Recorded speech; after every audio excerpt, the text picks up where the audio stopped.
Student, आज हम लोग टाइम एंड वर्क वाले चैप्टर से एक बहुत इंपॉर्टेंट क्वेश्चन कर रहे हैं, जिसमें आपको इस तरह के क्वेश्चंस मिलते हैं कि मान लीजिए 4 टैप है, एक साथ उसको खोल दिया है, लेकिन 3 उसको फिल कर रहा है, एक उसको एम्प्टी कर रहा है, निकाल रहा है, और चारों साथ में खुले में।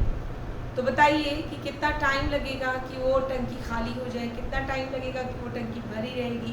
मतलब इस तरह पे बेस्ड बहुत सारे क्वेश्चंस होते हैं जो रिलेटेड होते हैं किससे, टाइम से, और किससे, वर्क से। वर्क क्या हो रहा है, वो टंकी भर रही है। ठीक है, आइए इस क्वेश्चन को देखते हैं, ज्यादा अच्छे से क्लियर करेंगे। Taps XYZ can a cistern in 6 hours, 8 hours and 12 hours। एक टैंक है, उसमें एक मान लीजिए नल है, वो नल जो है वो 6 hours में उस टंकी को भर सकती है। दूसरी नल है, वो 8 hours में उसको फील कर सकती है, 8 hours में इसको फील कर सकती है। दूसरी नल है, वो उसको 12 hours में कर सकती है फील। लेकिन ऐसा भी तो होता है कि टंकी में पानी निकालने के लिए भी पाइप लगाया जाता है। तो यहाँ जो एक पाइप है निकालने के लिए, वो इस टंकी को 4 hours में खाली कर सकती है। By chance, suppose that 4 taps X, Y, Z and O are allowed to run for 3 hours। मान लीजिए कि वो 3 घंटे के लिए तीनों पाइप खुला रहेगा, तो क्या होगा?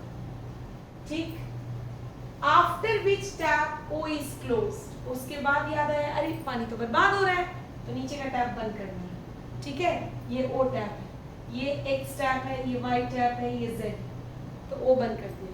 अब पानी कितने देर में, how long will it take for 3 taps to fill the remaining system. तो आपको बताना है कि ये टैंक जो है, ये जो पानी जो आप भर रहे हो जिस चीज में, वो अब कितने समय में भरेगी। तो पहले ये पता करना होगा कि जब चारों नल खुली थी तो पानी कितने देर में उसके अंदर कितना पोर्शन भरा। सबसे पहले मैं एक चीज आपको बता दी, इसको ध्यान से समझिएगा। अगर मैं बोलूं कि एक टैप है, ठीक, उसकी कैपेसिटी है 6 hours में टंकी को भरने की, तो ये 1 घंटे में कितना भरेगी? तो बोलोगे ना कि मैम 1/6 पार्ट भरेगी।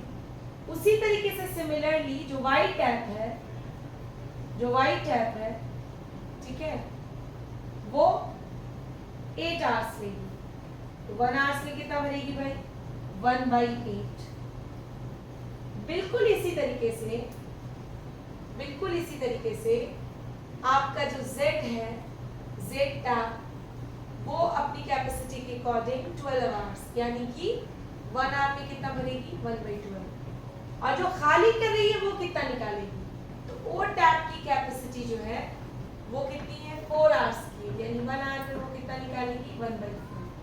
ठीक, तो पहले हम सबसे पहले ये समझेंगे कि 1 घंटे में 1 hours में टैप पानी का खुला भी है और निकलने वाला भी खुला है, तो उसके अंदर कितना पानी है। तो देखो X भर रहा है, Y भर रहा है, Z भर रहा है, बट ये इन कर रहा है, ये भी भरा रहा है, ये भी भरा रहा है, बट जो आपका O है वो पानी को निकाल रहा है। तो आप कहोगे ना कि मैम X 1/6 पार्ट भरेगा 1 घंटे में, Y 1/8 पार्ट भरेगा, Z 1/12 पार्ट भरेगा, लेकिन जो ये O है ना, ये हटाएगा पानी को 1/4। ये मैंने जो इक्वेट किया है, ये इक्वेट किया है कि 1 घंटे में कितना टंकी में, कितना सिस्टम में पानी भरा गया, कितना पार्ट।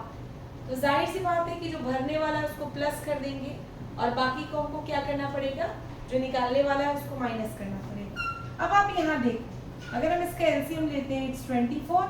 6 को कितने टाइम्स पढ़ेंगे? 4। 8 को कितनी टाइम्स पढ़ेंगे? 3। 12 को 2 और 4 को 6। 4 3 7 7 2 9 9 - 6 3 3/24। 3/24 यानी कि 1/8।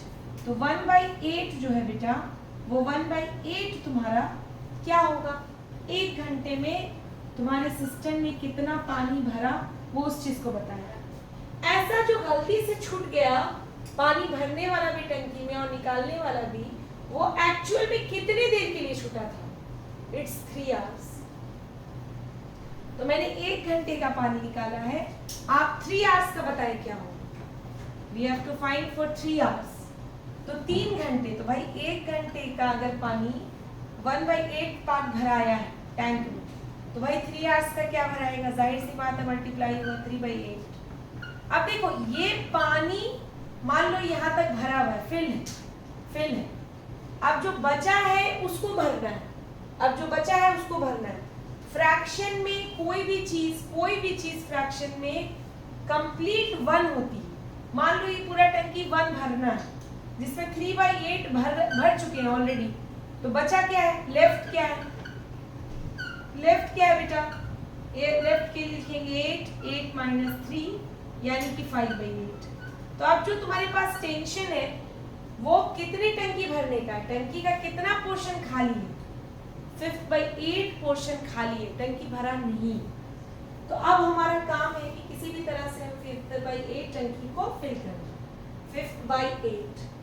तो अब पहले ये तो पता करिए कि आखिर ये तीनों टैप अगर खुलेगा तो उसकी कैपेसिटी क्या है 1 घंटे में भरने की, पहले ये तो पता करें। तो 1 घंटे में अगर कैपेसिटी हम देखेंगे तो टैप X जो था वो 1/6 था, टैप Y जो था वो 1/8 था, टैप Z जो था वो 1/12 था। तो अब इसमें माइनस नहीं करेंगे, क्यों, क्योंकि टैप बंद हो चुका है, जो खाली कर रहा था वो टैप बंद हो चुका है। तो अब हम सिर्फ वो देखेंगे कि जो उसको भर सकता है। 24 4 3 2, तो ये आ जाएगा आपका 9/24। अब देखिए बेटा 9/24 कैपेसिटी है, 1 घंटे में काम करने की कैपेसिटी है 9/24, ठीक है। अब आपको ये बताना है कि हमारा काम कितना बचा हुआ है, 5/8 पार्ट बचा हुआ है, तो वो कितने टाइमिंग में हम उसको कंप्लीट कर पाएंगे। तो जाहिर सी बात है कि काम जो बचा हुआ है और जितने टाइम में हम उसको 1 घंटे में इतना पार्ट कर रहे हैं, तो उसको हम डिवाइड कर लेंगे। तो 5/8 मल्टीप्लाई 24/9, क्योंकि मल्टीप्लाई को डिवाइड में चेंज किए तो ये टर्न हो गया। 8 3 जा 24, 5 3 जा 15/9। आपका अप्रॉक्स अगर आप इसको डिवाइड करेंगे तो 1 पॉइंट समथिंग आएगा, यानी कि 1 आवर्स का कुछ मिनट लेगा, ठीक है। तो इस तरह के क्वेश्चंस में प्रॉब्लम रहती है बच्चों को, लेकिन अगर आपसे बनने लगेगा तो it will be very interesting. और आप कुछ क्वेश्चंस अगर और पूछना चाहते हैं इससे रिलेटेड तो आप कमेंट में क्वेश्चन को सेंड करिए, मैं उसका भी वीडियो बनाऊंगी। Okay, thank you.